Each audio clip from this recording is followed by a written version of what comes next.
Welcome back to Morning Rush. In a digital-driven world, it may be hard for parents to keep up with the latest tech toys that kids are putting on their holiday wish list. But it's important for parents to stay really vigilant and to be informed about the types of devices that are out there and, of course, the safety features that are available. Kathy Pedrayas, online safety advocate, is back with us now to share advice and tips when it comes to cybersecurity on your child's devices. As always, good to see you, and thank you for joining us. I am so glad that my son is way too young for all of this, because it is a scary world out there, and I don't mean to be too exaggerated about that. But when buying a new device or a tech gadget for kids or teens, what are some ways that parents can research the safety products, or the features, of that product?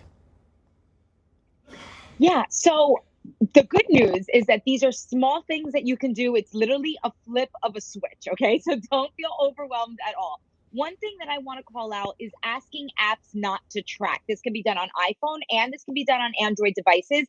This is really important because a study came out not long ago that showed that by the time a child reaches 13, ad companies have 72 million data points on them, right? So we want to get those data points down by asking the apps not to track.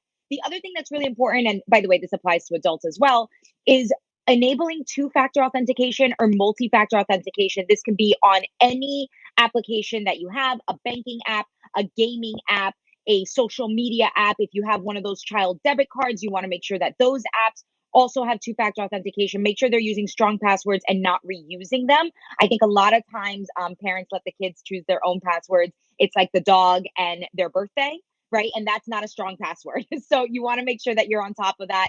And then the other thing is that when you are setting up these accounts, it's really important that you use a child account or a family account. This could be whether you're getting your new phone, a new account on, again, like a social media, gaming, or whatever. Because what's important is that a lot of the triggers, such as, like family kind of protective triggers that determine what kind of content is served to the child, if there's any screen time limits, anything like that. A lot of that is based on the age. So you want to make sure that the account is set up properly. And there's some other settings too that are really helpful. You can adjust sensitivity settings. It's just very important that whenever you set something up, go to that settings section of the application, check security and privacy, and take a look and start enabling things. When I was growing up, my sister and I, we actually shared a cell phone because we went to the same middle school, and my parents were like, no, this is not the time for both of you guys to have cell phones.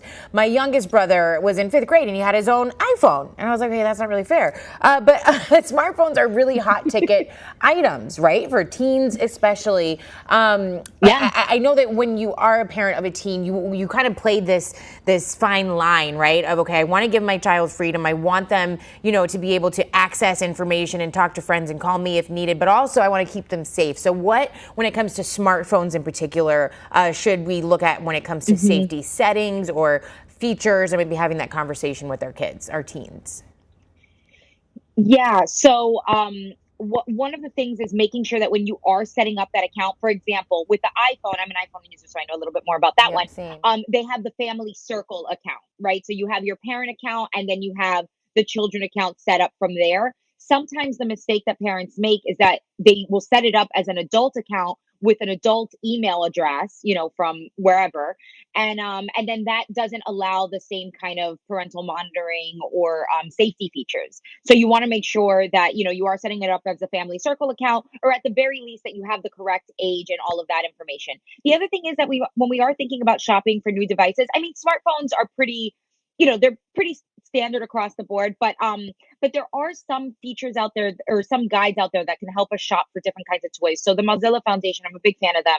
They have a guide called Privacy Not Included, and it doesn't just apply for toys. It could be anything. It could be apps and things like that. But if you go to this guide, you can look up, what are some of the products that are out there. For example, a PlayStation, an Xbox, right? Like what are their privacy policies? They review all of this. They rank the products from least creepy to most creepy or vice versa. And you can even submit products if you don't see, what you're looking for on there. And then the other thing for the future, something that's pretty cool, is that the Biden-Harris administration did recently announce that they were going to start a cybersecurity labeling program. It's a voluntary program, but that'll make it easier for us to shop, because we'll just literally see a label on the product that says, this one meets higher cybersecurity standards, and that'll make us more comfortable when, just easier to shop. Absolutely. All right, Kathy Pedrayas, online safety advocate.